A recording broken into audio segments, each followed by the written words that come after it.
Welcome to our channel कलाकारी food recipes. आज हम बनाने जा रहे हैं dry fruit marigold biscuit cake.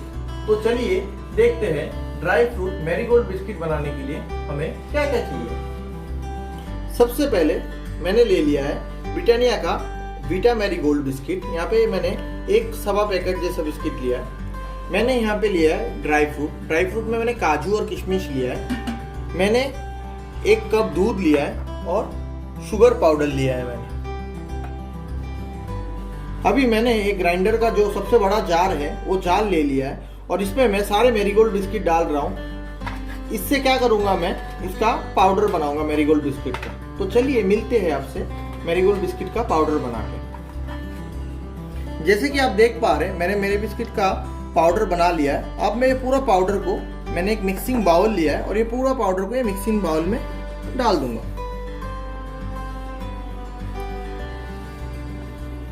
अब मैं इसमें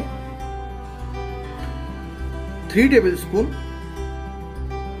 ये जो शुगर पाउडर है वो शुगर पाउडर ऐड करूंगा और इसको इस पे अच्छे से मिला लूंगा। जैसे कि देख पा रहे हैं मैं जो शुगर पाउडर है ये बिस्किट पाउडर के साथ अच्छे से मिला रहा हूं इसको। फिर मैं बेकिंग पाउडर लूंगा। यहाँ पे मैं ब्लू बर्ड का बेकिंग पाउडर यूज कर रहा हूं। मैं यहाँ पे 1 टेबलस्पून बेकिंग पाउडर लूंगा।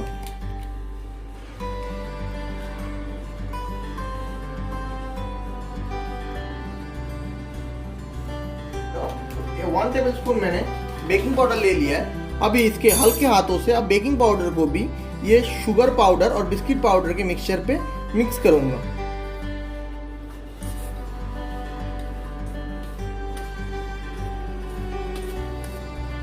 अब मैं उस पे मिल्क जो है वो मिल्क को पहले 1/2 कप मैंने इसमें डाला है और ये पूरे मिक्सचर को इस पे अच्छी तरीके से मिला लूंगा। फिर मैं ये पूरा मिल्क जो है इस पे पूरा मिल्क डाल दूंगा और इसका एक अच्छा सा बैटर तैयार कर लूंगा।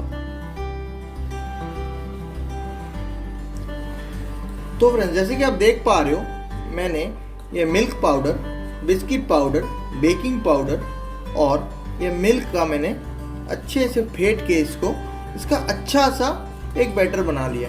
आप थोड़ा ये देखिए बैटर का थोड़ा कंसिस्टेंसी देख लीजिए। ऐसे ये बैटर की कंसिस्टेंसी होनी चाहिए। ये जो मिक्सचर है हैंड मिक्सचर है इस पे ये फंसना नहीं चाहिए।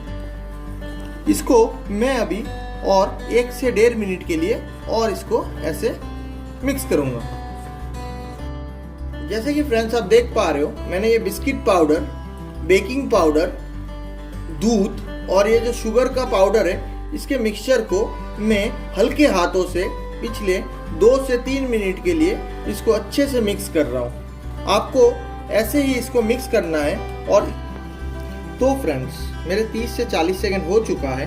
तो जैसे आप देख पा रहे हो कि ये बैटर अभी तैयार है बेक होने के लिए।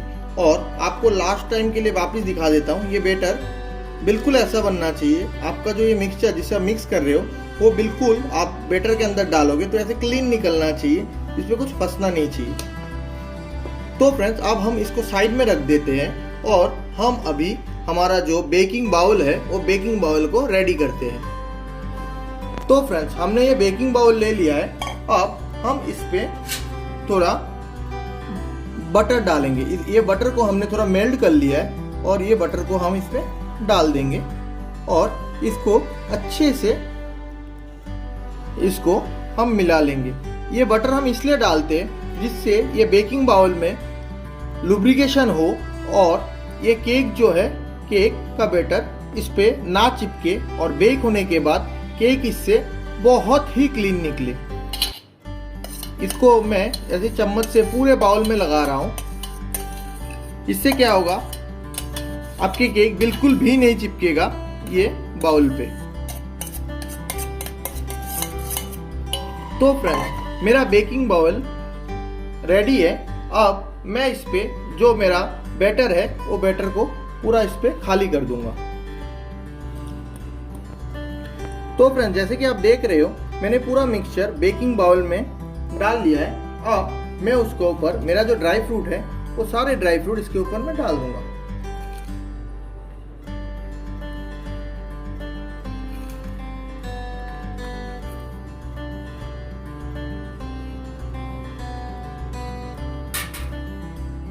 अब मैंने भगोना ले लिया है और इस भगोने में मैं मेरे केक को जो है उस पर बेक करूंगा। तो ये मैं दिखा देता हूँ कि ये केक बनाने के लिए आपको कोई माइक्रो ओवन की ज़रूरत नहीं है। ये सिंपल आप गैस में रख के भी बना सकते हैं। ये केक हम चाहते तो माइक्रो ओवन में भी बना सकते हैं, पर हमने सोचा कि सबके घर पे माइक्रो ओवन नहीं होता। तो जैसे हमारा चैनल सबके लिए है, इसलिए हम ये केक बनाने का सबसे आसान तरीका दिखा रहे जो हर कोई बना पाए। जिसके घर पे माइक्रो ओवन हो वो भी बना पाए, जिसको घर पे माइक्रो ओवन ना हो वो भी बना पाए। तो अब ये भगोने पे मैं ये बेकिंग का जो सॉल्ट है वो बेकिंग सॉल्ट डाल दूंगा और इसको मैं अच्छी तरीके से इस पे ऐसे सेट कर दूंगा। तो फ्रेंड, मैंने ये भगोने को बेकिंग सॉल्ट डाल के चूल्हे में बिठा दिया है। अब मैं इसको थोड़ा गर्म होने दूंगा।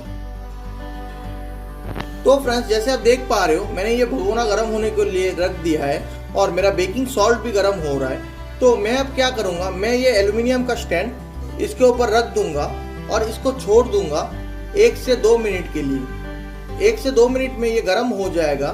फिर मैंने जो बेकिंग बाउल में जो बैटर डाल के रखा था वो बाउल को मैं इसके ऊपर बिठा दूंगा। तो मिलते हैं आपसे 1 से 1.5 मिनट बाद। तो फ्रेंड्स, मेरा 1 से 1.5 मिनट हो चुका है और ये जो मेरा बेकिंग सॉल्ट है मैं देख पा रहा हूँ ये बेकिंग सॉल्ट भी थोड़ा गर्म हो गया है। तो इस टाइम पे मैं क्या करूँगा, मेरा जो बर्नर है इसका मैं जो फ्लेम है वो फ्लेम को बिल्कुल लो में कर दूंगा। करने के बाद मैं जो ये बाउल है बेकिंग बाउल जिसपे मैंने मिक्सचर रखा था वो मिक्सचर को इस पे ऐसे हल्के हाथों से बिठा दूंगा और फिर इसको लीड से मैं ऐसे ढक दूंगा और इसको 25 से 30 मिनट के लिए मैं ऐसे छोड़ दूंगा। तो मिलते हैं आपसे 25 से 30 मिनट बाद। तो फ्रेंड्स, मेरे 25 से 30 मिनट हो चुका है। अब देख लेते हैं कि केक कैसा बना है। जैसे आप देख रहे हो केक बहुत ही बढ़िया बन चुका है, देखने में बहुत बढ़िया लग रहा है। इस टाइम पे हम क्या करेंगे, एक टूथपिक को इसमें डाल के थोड़ा चेक कर लेंगे। अगर आपका टूथपिक ऐसे ही क्लीन निकलता है इसका मतलब आपका केक बनके तैयार है। ये देखिए बिल्कुल क्लीन निकल रहा है, ये देखिए। तो फ्रेंड्स, अब हम क्या करेंगे, ये स्टोव को अब हम बंद कर देंगे और ये जार को हम ऐसे निकाल लेंगे। तो फ्रेंड्स, तैयार है हमारा dry fruit Marie biscuit cake. आप देख सकते हो केक कितना बढ़िया बना है, कितना फ्लफी बना है और हमने इसमें शुगर पाउडर का ऊपर से आइसिंग भी किया है। अगर आपको हमारा ये रेसिपी और हमारा ये वीडियो अच्छा लगा हो तो नीचे लाइक और कमेंट जरूर कीजिएगा और हाँ, हमारे YouTube चैनल को सब्सक्राइब करना भी ना भूलिएगा। और हाँ फ्रेंड्स, बेल आइकन को भी जरूर दबाइए जिससे जब भी हम ऐसे नए नए वीडियोस रेसिपी का अपलोड करें आपको उसके नोटिफिकेशन सबसे जल्दी पता चले। धन्यवाद।